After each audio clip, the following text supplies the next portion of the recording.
Yeah, I just he means so much. But I wanted to ask about the growth of the company. Has that allowed you guys to look at or to start new projects? Mhm. Or like I know like the gaming thing is a new thing. Um, and is growth a good thing? Like, are you Mhm. guys do you want to get bigger? I Mhm. think I asked Jim once, like, how do you feel about going to Target or something or being selling stuff there? And he's like, no, because then I wouldn't be able to Mhm. be one on one with you guys. So it's like, do Mhm. you guys have to balance that, like the size of things and It's growth is a good thing, but it's got to be the right kind of growth. In my history, in my career, I've seen lots of companies get too big too fast, and they fail because they don't scale up appropriately. They don't have time to prepare for where they're going. They don't have the infrastructure. They don't have the personnel. So yeah, we want to keep growing because the bigger we get, the more successful we are, the more that we can do, right? Things like Infinite Legions. Infinite Legions is a line we could not have done 5 years ago.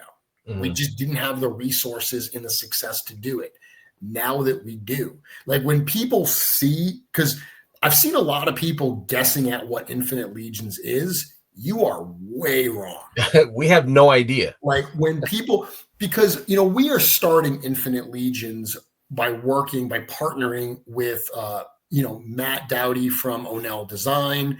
We're playing around with that Glyos community that is such an important part of our own history. For people may not know, originally Mythic Legions was going to be 4-inch Glyos compatible figures. And even though they ended up getting upscaled and they're not Glyos compatible, the interchangeability Mhm. that you see in Legions is because of that Glyos influence. So we're starting with Matt, and so many people have been like, oh, they look around Legions Con and they're like, oh, who are they going to partner with next? They're going to partner with AWOC. They're going to partner with Plunderlings. Dude, you guys are thinking way too small. Like you're thinking in terms of the people that we already have contacts with. Like we have a lot of contacts that Mhm. you don't know about. And we're not only looking within our little circle, like Infinite Legions is going to really open up some new doors. And the success that we've had has allowed us to pursue some of the partnerships and projects that are going to be delivered under the Infinite Legions banner. But even stuff like Bayethair, man, like we couldn't have even imagined doing Bayethair 5 years ago, much less 10 years ago. So yeah, there he is. So yeah, the success has allowed us to have the ability to do so many cooler things, but we're very mindful of where that success comes from. You mentioned Target. There's part of me that would love to walk into a Target and see Legions on those pegs. But there's a reason why we haven't partnered with certain companies. We've gotten calls from some very, very big companies that want to carry our product.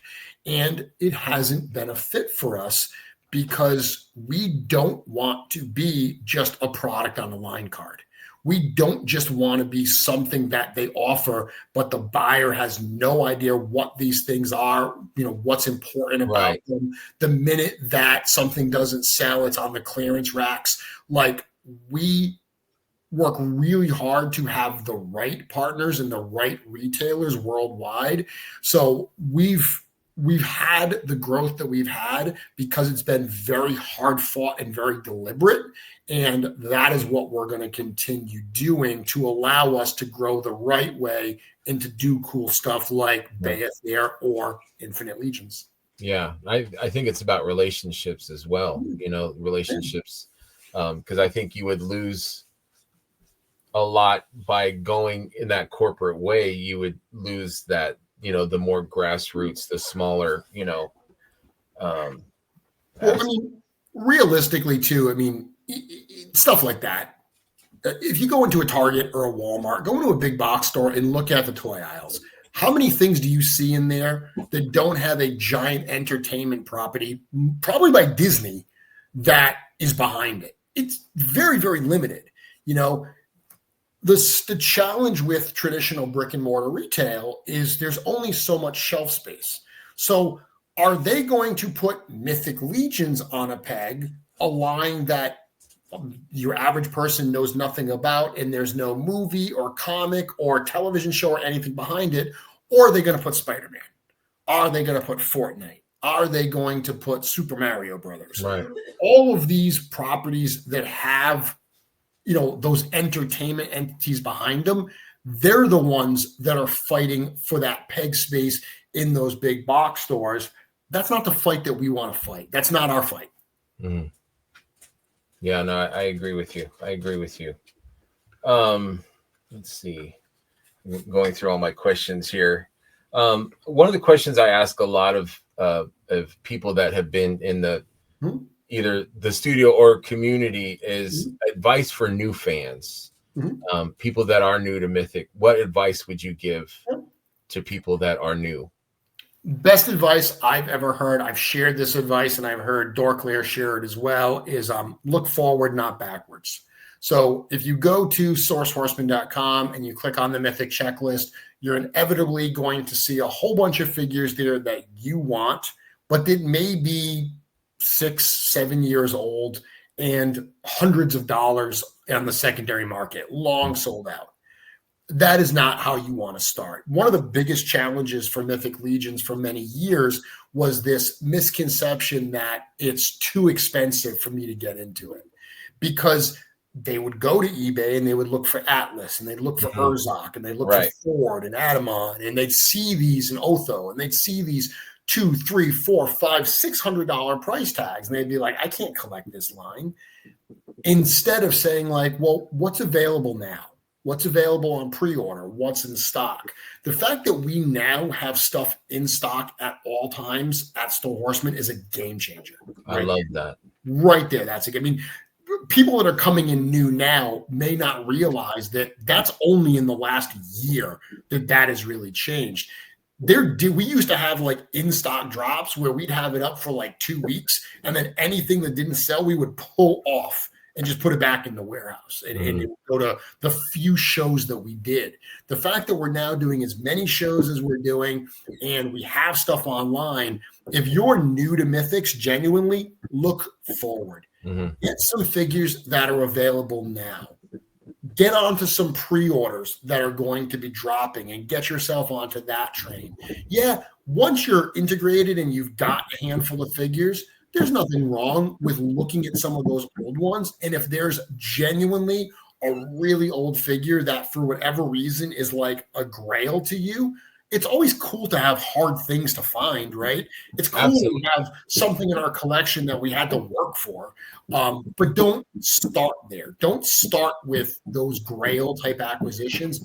Get some figures. There's so much variety and so many cool figures available right now at original retail prices. Grab those. Absolutely. I mean, just the in-stock sale that came today, that started today, like so much. There's so many, like Dubon, Averona, Xylernian. Like if there was someone that was new, I would get these, like, you know, let these be your first figures and then delve backwards if you need to. But there's so many great ones that are out now that you are easily attainable. Then I am new, but I really loved the mystery box. My dog is chewing a bone and is distracting the hell out of me. She is going after that chew bone, but I really liked the mystery boxes because it gave people like me access to figures that we weren't able to get or were, you know, a high dollar amount. What was the idea on that? Like, and because there was some divisiveness, like some of the older fans were like, well, that's not fair because, you know, my whatever is going to devalue because, you know, I can get it for $40 now. Like that's And that's always the challenge with reissues. So for years, we did the All-Stars waves where we would allow fans to vote on previous released figures, and then the top 3 or 4 vote getters, we would reissue them. And inevitably, you'd have a figure like Romulus that won or Vetus that won. And this was a figure that was $200-$300 on eBay. And then overnight, that figure becomes $40. So I get that reissuing stuff hurts the value of collections, but it's tough because as a company, we're also like, well, the fact that these figures are so pricey does drive away some fans because they're like, well, these are the ones I really want. If I can't get those at a reasonable price, I'm not going to jump into this line. So we're always trying to balance that. The reason we stopped All-Stars was not really about this whole value versus, accessibility decision or equation. It was because the line has evolved so much in the year since we started that, you look at the All-Star 6 wave and a character like Sir Ignatius that gets put into that wave. Sir Ignatius uses the original 1.0 Night Body that Eric sculpted in clay 14 years ago. It doesn't take advantage of the new parts and the new advancements we've made in the line. So whenever we reissue figures, we were like, hey, we're knowingly putting out figures that are not our best work. Mm-hmm. They're great. I love those old Legions from a historical standpoint, but the new parts and new knights are better than the older parts from just a pure toy standpoint. Right. So that was the reason why we stopped that. And kind of as a last hurrah, because it was the 10-year anniversary. And, for a long time, people would go to shows. And one of the drivers was you never knew what heat we were going to put on the table. Like, what old figures from the warehouse were we going to pull out? Well, we got to the point where we ran out. Like, we had no more old figures. We had sold them all. So we said, look, let's do something cool. Let's make a small run. It wasn't a crazy run. We didn't do a pre-order. Let's do a small run of, a handful of figures. It ended up being 14. Let's do a small run of 14 figures. We'll drop some as blind boxes just to give people something fun to do. We'll bring some others to shows and make them available. We did make some available online just as themselves at one point. But again, it was just a way to get some of that stuff out there. And, what we've seen in a lot of cases is, look at the Barbarian Builder set, right? We've reissued that 4 times. Go try to find one right now. It's over $100. Right. It's consistently been up, and then we reissue it, it comes down, and then it goes up and it comes down. The great thing about this line is because it's got a growing fan base, even if some of those older figures dip for a while, once that supply dries up, they start to go back up because there are new fans coming in that want those figures. How was the blind box? Did they do good? Like the reissues? Was that? Oh yeah, did amazing. Yeah, we sold out. We put a lot of them up and we sold out. People really, really liked that. It was fun. I mean, it was cool. You were able to get it at a good price. There was a bit of a surprise in terms of what you were going to get. And the people that made out the best, like if you were like, oh, I only need 2 of these, 30 possible figures, well, your odds were very small. But if you were genuinely newer to Mythics, right, you needed a bunch of them, that was an absolute win, because if you ordered 3 or 4 blind boxes, you were almost guaranteed to fill a number of holes in your collection. Absolutely. Yeah. I mean, that's how Terrence got started, was he jumped in perfect timing for the blind boxes, and like every figure was new to him. So like he didn't have to, trade any away. He was able to keep, so I thought that was a great idea. Yeah. And those have now, and I can tell you, those have now dried up. So we've had those at shows. We had a handful at ToyCon New Jersey recently. The ones we had at ToyCon New Jersey were genuinely like our final stock. There's a few of them that have sold out completely. And I don't think any of them do we have more than a case left of. So maybe we'll have a few of them at Legion's Con, who knows? But that short supply, we were very measured in how we trickled it out there. So it wasn't just like we dumped them all out there at once, but that supply has now largely dried up, which makes a lot of sense because that was really in a push for last year. This year, we kind of pivoted a little bit and did the Legendary Barbarian. Yeah, I was lucky. My friend asked for a snag, and I'm like, I don't think that's. I mean, I'll try. And I was lucky there was one there or a couple there, so I grabbed one for my friend. But so you have to kind of anticipate too. Like, so now that the reissues are gone, we have Necronominus. We've got some cosmic stuff. So like, you always have to keep that table filled with things for people to, Yeah. And some shows, unfortunately, like it's just the luck of the draw. Like I'll give you an example. I feel bad. Like MegaCon, 2 years in a row, kind of got shafted a little bit. MegaCon's a great show. We do it with a really cool partner, Jeff from Slap Happy Toys. But last year, it happened right before like the Poxus wave came in and was fully shipped out. This year it was right before the Necronominus wave was fully shipped out. It's like 2 years in a row he just missed like a new wave drop. But that is part of these shows is, you obviously book the shows in advance. You never know what's going to be in at any given period. That's one of the reasons why we did the Legendary Barbarian was so even if there's a show that nothing new has really hit for a couple months, that something like the Barbarian will add a little bit of heat and a little bit of excitement to the show. It really does. Yeah, I was going to ask you about that. So you mentioned Valiant Nights and how you had that in-stock sale. I think I was in ZoloCon when that happened.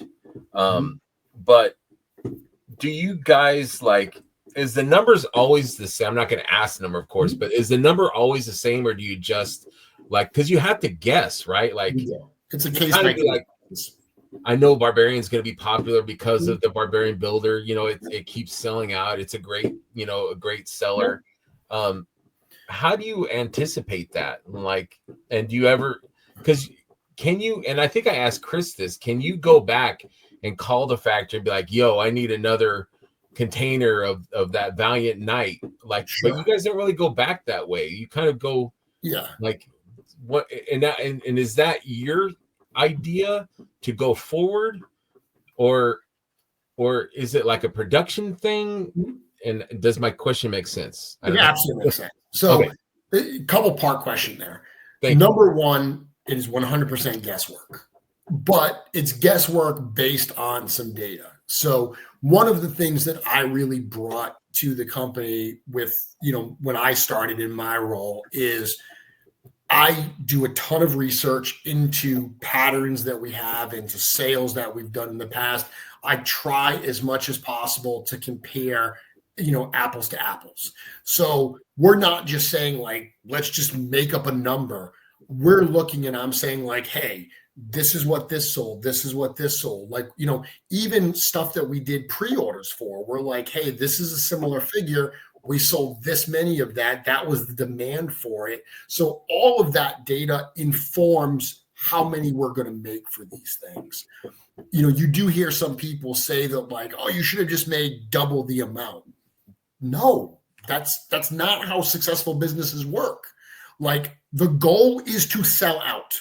The goal is not to have enough that everybody who wants one gets one, and we still have a warehouse full of figures. If I could magically make it so everyone who wants one gets one, and that is the exact number we order, trust me, I would do it. We're never trying to create artificial scarcity. But I was going to ask that. No, we never try to create artificial scarcity. The reason, look at stuff that we do, like the in-stock sale right now, where we are limiting people on certain figures to one per person for the first 24 hours. Think about that for a minute. People have money in their hands. They want to give it to us. And we're saying, no, I can't take that much money from you. You have to give me less money. Mhm. What company does that? Absolutely. You know, what None. company? They don't. They No. like it's hey, it's first come, first served. If you're ready to buy, I'm ready to sell. We go out of our way to try to make sure as many people get it as possible. But people, I think, sometimes forget how small a company we are, how much space we have Right. available to us. We can't order 3 times the amount of figures we think we need just to say, hey, we'll have them extras. We'll Right. make sure that everyone gets it. That costs money and it takes up space. Right. 2 things that are any toy collector should know: money and space are our biggest enemies. So we make educated decisions in terms of what we think a reasonable run size would be. Put it out there.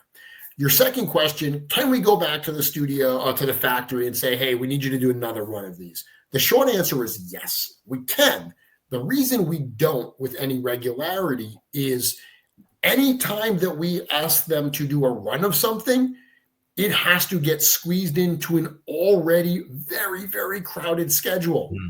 So, number one, a small run is a lot of times just not efficient price wise because you do get price breaks at certain Mhm. numbers. So, just saying, like, hey, do a small additional run, it might not make a lot of sense financially. Uh, but beyond that, the bigger thing is genuinely the schedule. We have so much that we're trying to do at the factory that if we try to squeeze in, hey, just make X amount of extra Valiant Nights. If they're doing that, it means they're not doing something I else. see. That makes sense. Because that was going to be my example. Like I am so in love with the Valiant Knight. Like Mhm. I would argue with Curtis and I would be like, Curtis, this Valiant Knight, like they need to mass produce this damn thing because it is the nicest, coolest. Like if I could give one to every friend that is an action figure Mhm. collector, I would.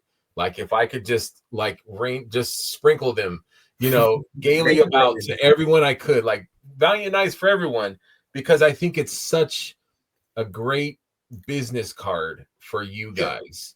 And Sure. I totally get like, yes, the new Knights have this Valiant Mhm. model. I get it, but I'm like, yeah, but they could make so much money by just mass producing this Valiant, like have a whole factory making these For Valiant sure. Knights and maybe less paint so you can sell them, make it a Legion builder or something like. But I get what you're saying, and I get how you guys want to move forward, and I get how Yeah. Eric wants to create instead of looking backwards. He wants Yeah. to make new things, and I totally get that. Like, but as a Because fan, it's hard. sure, and because one of the things that we talk about a lot is like, okay, this is super popular. We're sold out. People want more. If we are not going to just reissue it, what we say is like, okay, is there a way we can do something that will check a lot of the same boxes, but is new? So an example would be like the Quaddle figure that's part of the 2025 retailer wave. So Mhm. the Ninian was so popular, right? People loved the Ninian infantry. We knew there was an appetite for those reptile characters. Rather than just reissuing the Ninian, we were like, okay, we don't want to do that because if we reissue the Ninian, anyone that doesn't have one is going to want one. But anyone that does have one may be like, you know what, I've already got 2 of them. I don't Mhm. need another one. We would rather do something like Vernalis Arden Scale that hopefully both groups of people are like, that's awesome. The people that have the Ninian are like, I need that for my collection as well. The people that don't have the Ninian are like, oh, that's going to fill that void of that Right. reptile character. Or maybe they So missed out yeah, and are able, like, oh man, I wish I'd have got one of those snake guys before.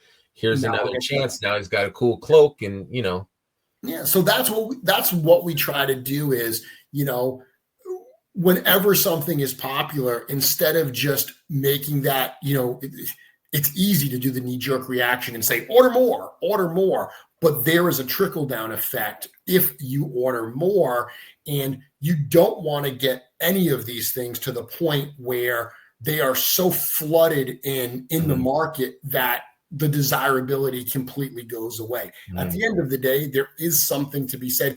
These are collectible toys. There is something to be said for not everything being like as easy to get as just going to the store and they're just hanging there as many as you want. I guess that would be like the Target thing, like I appreciate Sir Elijah way more than the, figure that I could go pick up at any Target or Walmart. So I guess, that does make sense. And I do appreciate, like, I'm in love with the Legendary Barbarian. Like that figure, is just an amazing, it's probably my figure of the year. It's just so much fun. And I appreciate you guys being fair. Like you said, one per, same thing with Headhunter and ATL, one per for 24 hours. Like, I appreciate that. And I think fans appreciate that. I know a guy at MuskyCon, it was a street team thing.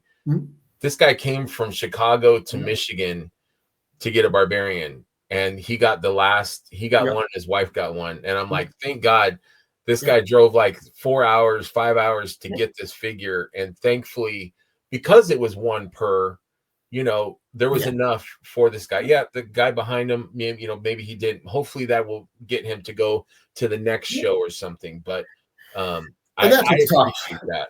No matter which show we do and how many we bring, it's never going to be enough, right? There's always going to be people that don't get it.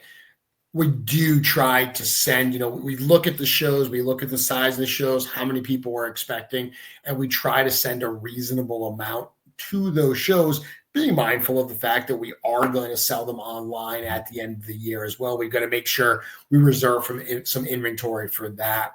But yeah, we try to be as fair as possible. Even back, we talked about the Heat figures that we used to put on the tables. Those were always one per person, because we didn't want people to come up and buy them all out. For years, another thing that we do is if you are in the actual venue, you don't get to the table first. Like, you see this at toy shows all the time where the vendors that are already in the room, they get first crack at all the tables, right? So they're walking around. Everything's gone. You see people all the time buy a great price. Like, they find a figure for a great price at a table. They buy it. They walk across the room. They mark it up and they put it on their table. I've seen that happen so many times. We, back in the day, would have situations like when I first started where there would be a person that would be out in line. They'd been waiting in line since 3 o'clock in the morning. They would be first in line. They would walk into the building and there'd be 20 people in front of them. They were like, what the hell? I've been here since 3 o'clock. I was first. Now I'm 20th. And a bunch of that good stuff on the table is getting picked away by all these dealers in the room. So we ended up making a company like rule that, no, if you're in the room, and unfortunately it got misconstrued as we won't sell to vendors. And it's like, no, dude, we'll sell to vendors. You just got to get in the line. Right. Like, you just can't cut the line. I don't care if the badge says vendor. You just can't cut the line. So we used to literally send people out to the door to walk the line of fans in. So we knew that if Cookie was leading that group of fans in, the group that Cookie led in, that was the start of the line. We did that at PowerCon, where the PowerCon staff literally walked the crowd into our table so we could start selling. Like, we've pissed a lot of people off with those policies. Like, if you're in that room and, I've had vendors come up and tell me these sob stories. Oh, my buddy couldn't be here and he really wants this figure. And I'm like, dude, I'm really sorry, man. I can't, if I sell it to you, everyone else in this room is going to come over here with a sob story. I'm not doubting your story, but the rule is there for a reason. As long as you're in the line, I will happily sell you the figures. We've definitely pissed some people off, but we've also made some of those fans that are out in that line very happy. And it's why they continue to come show after show to wait in that line to be a part of that. Yeah. I mean, you guys do all this for the fans, like you said, there's things that you guys don't, there's some stuff that you guys make, like the dragon, that maybe you're not making $1 billion off of, it's for the fans. If any other toy company saw our margins on the dragon, they would say that we were insane. They were like, why did you even do it? Like, why? That's not even what you're making on that. The margins are so slim. Why would you even put that self out there? And genuinely, it was a labor of love. Now, obviously, just like we talked about with Kickstarters earlier, we're not making a lot of money on this one. But the great thing is, once those parts exist, we'll be able to reuse them. We'll be able to use them in the future. So future projects will have at least a little bit more margin. Right. But we were thrilled we were more than thrilled. We were blown away with the reaction that Bayathere got. And the fact that it is getting out there, yeah, our profits are not what some other toy companies would expect, but you know what? We're not some other toy companies. Absolutely. I was going to ask you, like, now that the dust has settled, what your final thoughts on Bayathere and that whole, like, because it seemed like it started strong, and like I loved how you had like your your daily thing, and shared it with us, and it kind of built excitement. Yep. But like, what was your thoughts? Like, did you think was a prediction that it's gonna, like, because I've heard people say, oh yeah, overnight it's gonna I never thought it was gonna do that. Reach the goal. I mean, it's a lot of money, so I'm like, people are Yeah. If we would have done it on Kickstarter, where you are not charged until the campaign is done, I think we could have potentially funded overnight. I think that the fact that and keep in mind, we did it off of Kickstarter so we could charge less money. Kickstarter, there's a fee. Again, this is a math problem. I said this during the campaign so many times. I'm like, dude, it costs us a certain amount. We need to make at least a little bit of money on it.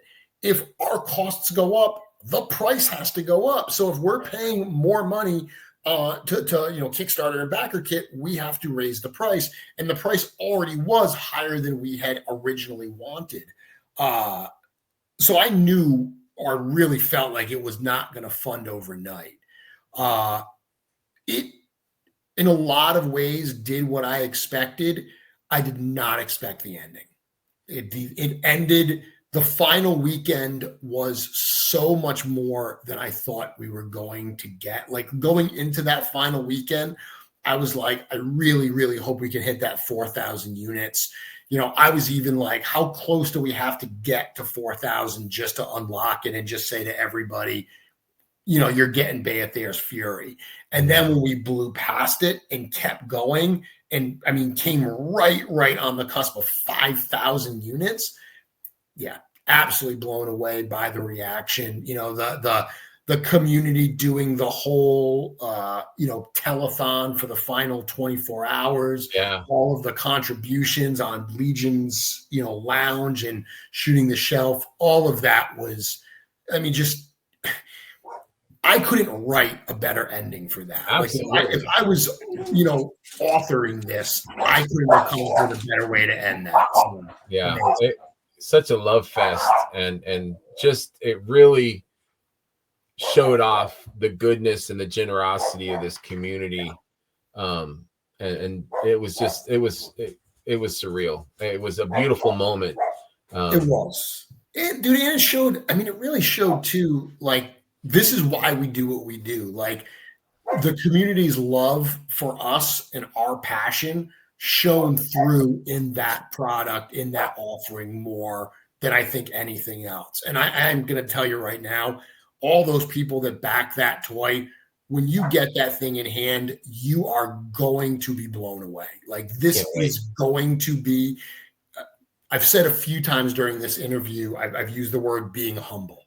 I think being humble is incredibly important, but at the sake of stepping out of that, humble mindset a little bit, this is the coolest, most ambitious toy that anyone's ever put out. Absolutely. This thing is going to absolutely blow people away.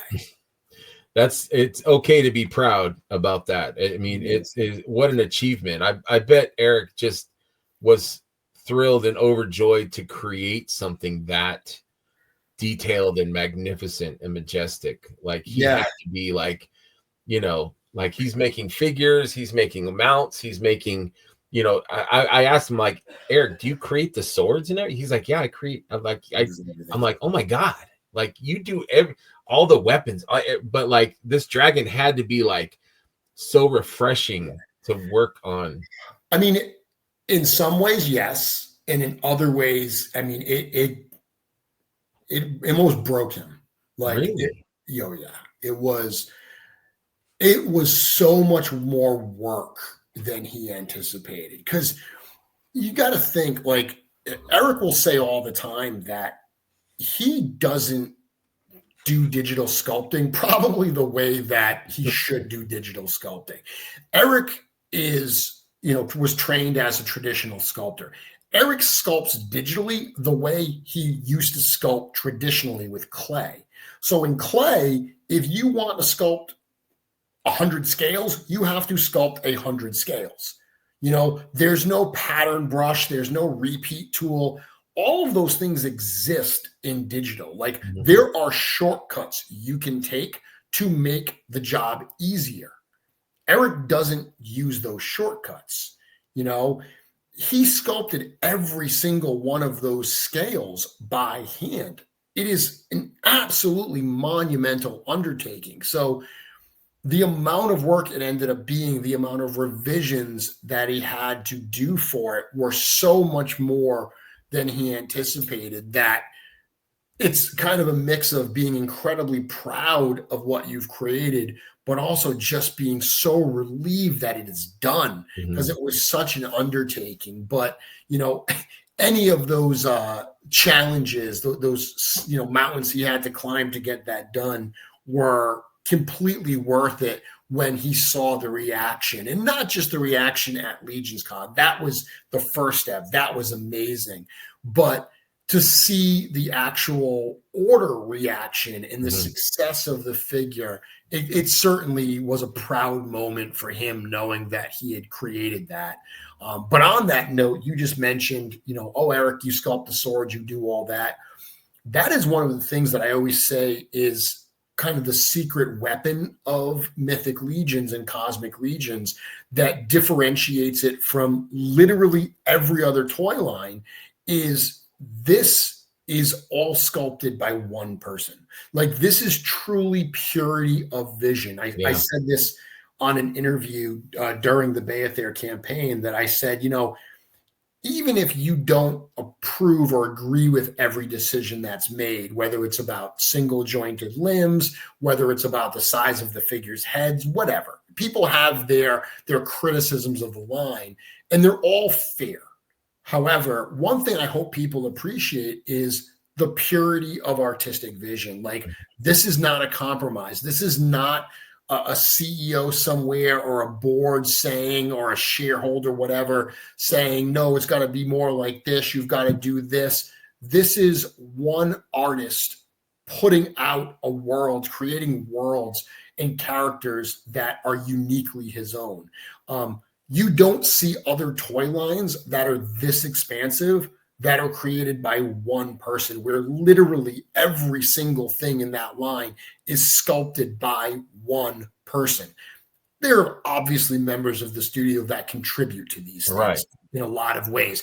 I'm very fortunate. I do get to design a number of the figures as well, in terms of putting parts together and coming up with, ideas and themes and things like that. Obviously, we've talked about the fact that Joe Vassapolo, contributes as he pulls parts and throws ideas in there. The painters, everyone contributes. But at the end of the day, this is Eric's vision. Like, Eric is the final say on all of this, and everything has to start at the sculpture stage. That stage is Eric. So to me, that's what makes, or one of the things that makes this line so unique, is that purity of vision. I agree. Yeah, just how prolific he is. Like, I asked him, I'm like, how much do you devote to sculpting, on your computer? And he's like, 8 hours. I'm like, a day? Like that is insane. And like and I've mentioned this before to other people, like how much he creates. I don't know the scope of it. You have an idea, but I just wrapping my brain around it. Like there was a young man he had bought a figure at PowerCon, and it was him and his son, and he was talking to Eric. Eric was standing by a display of I think it was, I don't remember what figure it was, but it was a new release that was coming out. Maybe it was Waltor or something, but the guy was just talking to Eric about, the figure that he bought. And I'm like standing here in awe, like this guy does not know that that's Eric, that he's created every damn thing here. Like, but I'm like in awe. I'm like, this guy is like a mega superstar in my eyes because of his creativity. But he's just like regular guy, like, oh yeah, what did you get? Oh, that's cool, man. You like and he's talking to his son, and I love the family thing. Like that, it's. Have you ever heard the story about when Len from Wolf King bought his first Legions? He was at ZoloCon a number of years ago, and he went up to the table, and I think it was a Shadow Elf Ranger he bought, but he got a couple figures and stuff, and he was talking to some guy. Guy checked him out and everything. Dude wearing a hoodie and stuff. He just thought it was like some guy that was working the table, some schlep from the warehouse or whatever. And he didn't realize until like well later that he was talking to Eric Treadaway. And Len knew who Eric was because he was a toy collector. So, he had followed McFarlane Toys and, the start of Four Horsemen Studios with, Masters Classics and DC Superheroes. And so all that. So he knew the name Eric Treadaway, but he didn't realize that that person behind the table that was just casually talking to him and took his money and made his change was Eric Treadaway. And it is part of how, that they're just, back then it was even more so. Back then it was even more, I don't want to say it was more accessible because everyone is super accessible today. Yes. But the team was so much smaller. So when you went to the show, it was Jim, Eric, and Cornboy. Like they were the only ones working the show because they were the only ones that worked there. Right. Yeah, that's insane. That sounds right though. But like they could not even go to the shows if they wanted to. Like this stuff sells itself. We don't need to be there, but they hang out. Like Jim was at ToyCon the whole day. Like Oh yeah, and Cornboy showed up, and like Eric showed up. I'm like, oh my god, all three of you guys are here at one time. I gotta take a picture. Don't move. It's just it's amazing. I have a few more questions. I know we've already almost hit 2 hours. I'm sorry. Thank you. I hope we can do this again sometime. Absolutely. Yeah. Well, whatever we don't get to tonight, I promise you, I'll make some time. I'll come back and we'll finish the conversation. Thank you. We'll do part 2. So. Part 2. I have a couple more questions, and then we'll draw it to a close. Favorite part of being the marketing director? Getting to meet people. Like that's getting to evangelize something I love. I mentioned earlier that there's kind of a negative aspect to sales and marketing. And I've always been like, it doesn't have to be. Like, getting people to buy crap they don't need or want, that's the bad side of sales and marketing. But if I can genuinely introduce you to something that you are going to love, and I facilitate that introduction and that purchase, and you genuinely love it, that's not a bad thing. Right. So I've always approached sales and marketing from that perspective is, no, I don't ever want to be a shady salesperson that's selling stuff I don't believe in to people that don't need it. I want to introduce something that I love to people who I think will love it as well. So my favorite part of what I do is getting to do just that, to meet people, to talk to them about this, and to hopefully bring a little bit of joy into, whatever their day is. Absolutely. Yeah. I remember being new and walking in ZoloCon, and you guys were all standing there, and they had, the Sphexians were here, and you guys had opened the figures up. And we could come over there and hold it and look at it. And you guys were like, cool. You weren't trying to like sell me, like, let it percolate, let it, Oh, I'm like, dude, if you have any questions, have you ever seen these before? No, and I'm yeah, like, oh, I'll explain it to you. I'll show you the stuff. And no, I'm always like, dude, pick it up. I opened them up so you can play with them. that works, because Oh yeah, if you're an action figure fan, yep, to see the engineering and the work and the care and the artistry that goes yep, into these figures, you're gonna walk away with one. absolutely. Let's hope so.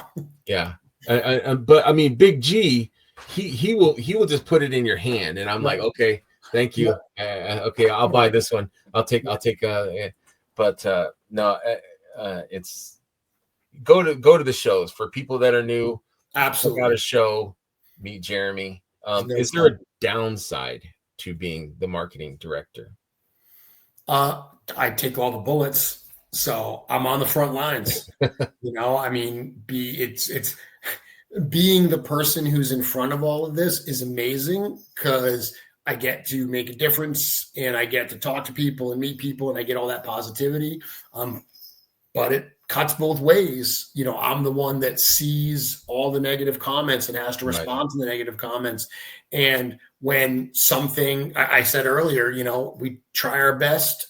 We put, our faith, put our in good faith, we put our best foot forward, but we don't always do right. Like Right. we do make missteps. Everyone make missteps. You're I'm the human. one that has to vocalize that, and I'm the one that has to figure out and plan out how we're going to respond to that. So that's certainly the downside, is having to be the one that's on the front lines when some of those criticisms, whether they're warranted or otherwise, when I'm the one that has to take those. Yeah. And I could say it's easy for me to say, but I would say don't take it personal. I Um, don't. I don't.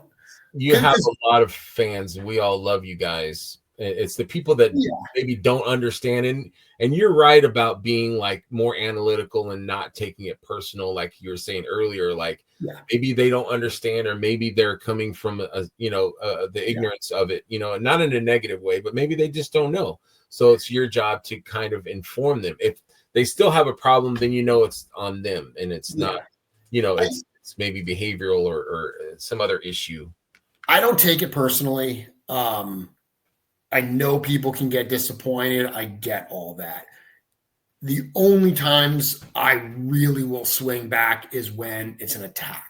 Mhm. Like, if you're going to say that, like, we don't care about our fans, that we're being greedy, if you're going to attack our character and our motivation, like, you can second guess our decisions. You can say, oh, they should have limited this to one per person. Fine. There's a reason why we didn't.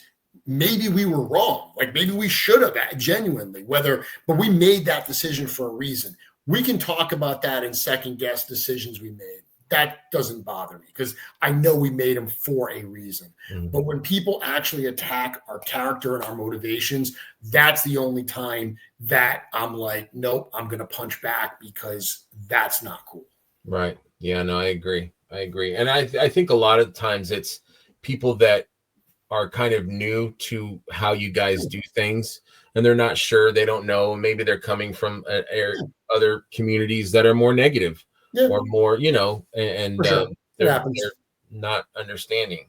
We're Um, lucky. It's rare. It's rare that those are the types of comments that I see. Um, I would take this community and the responses we get 100 times out of 100, because by and large, yes, there is disappointment from time to time, but it is incredibly rare that any of those attacks are personal in a way that right. I would take it personally. You'd have 100 of us defending you before you could even answer. So Absolutely. last question. This is for Heinrich Okay. Hoffman. Okay. It's a two-part. How's the writing going? And Mhm. has Sandman influenced your writing, and any other authors that you would care to share that inspire you or Writing's influence? going well. I was actually doing some editing today, so I'm pretty much done the first 10 years book. I have 2 photographs that I still have to insert into it, but the writing for that and the layout for that is fully done. So I'm pretty much ready to move on. So I was doing some editing. I'm about 85% done on going through, because I've already gone through the book a dozen times.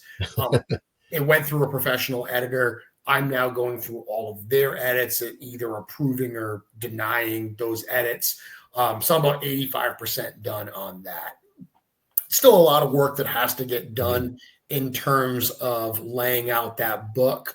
But the book is fully written. This is just the unsexy, unexciting part that happens between like writing the book and actually getting it in the unfun part. Yeah, it is all the production-y type stuff. So it's going really well.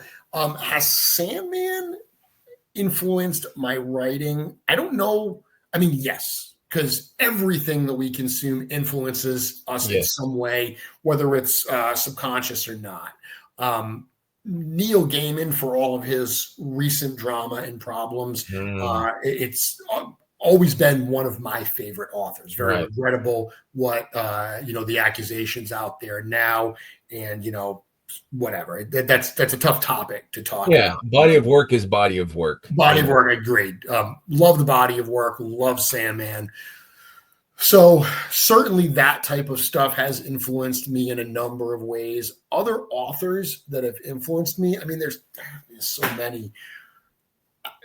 I mean, I can just say some of my favorite stuff that I've read.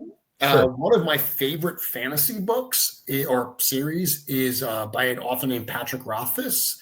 He has a series called the King Killer series. I've never heard of that. If anybody that picks this up, I'm going to tell you right now, I'm so sorry that I'm recommending this to you, because Patrick Rothfuss wrote two of my all-time favorite books, and it's a trilogy. And he wrote the second book, 13 years ago.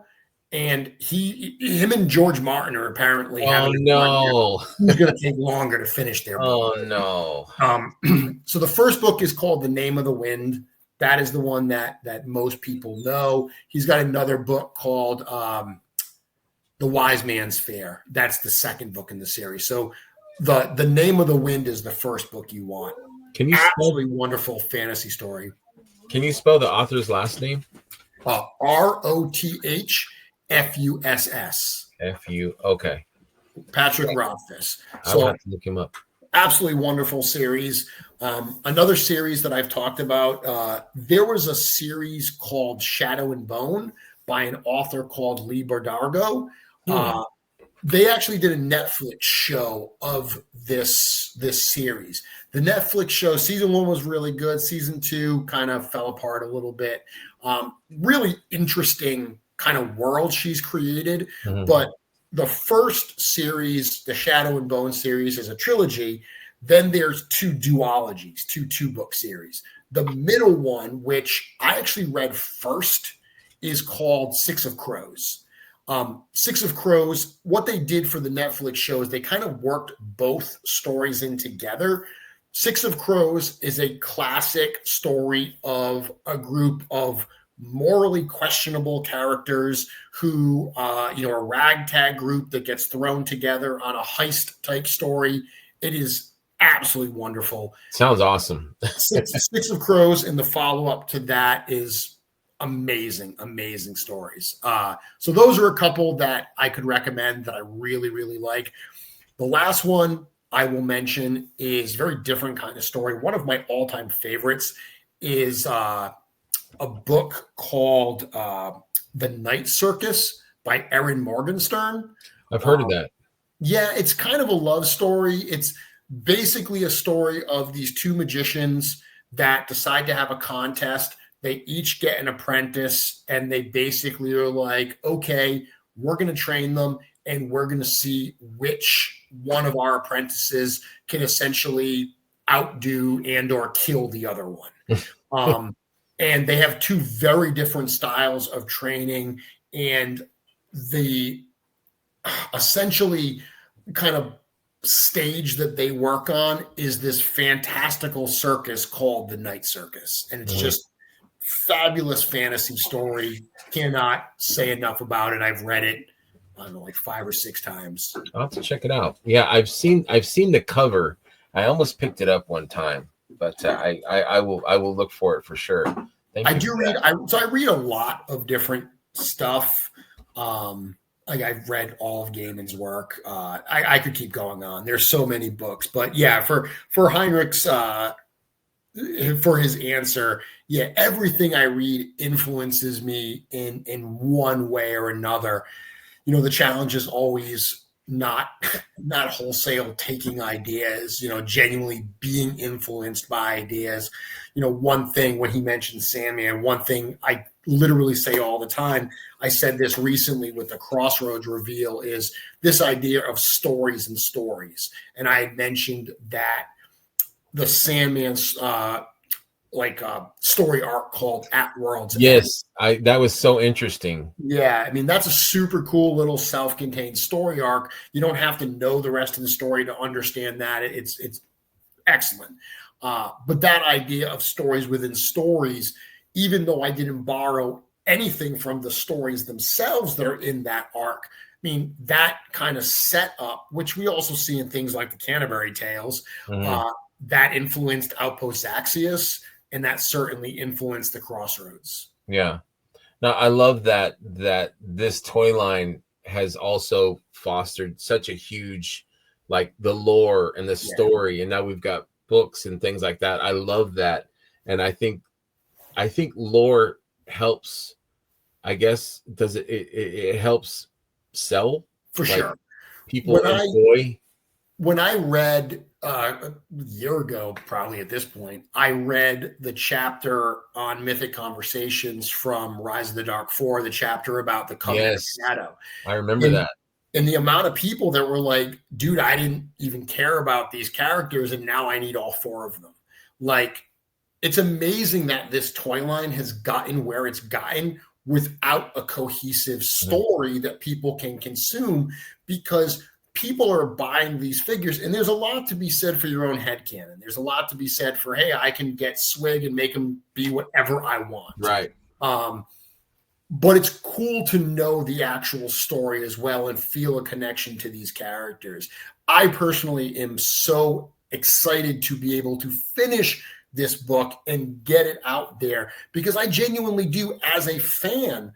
I've said before that I was like almost writing the book and reading it at the same time. Like, I was almost, you know, when you read a book and you're so excited that you're almost like find yourself reading faster than you're actually reading. Absolutely, yeah. You're just trying to get through those pages because, like, I just need to know what happens. Like, I'm so built up and excited. I was almost writing like that sometimes, where I just wanted to get to the end of the chapter so I could find out how this conversation or how this interaction played out.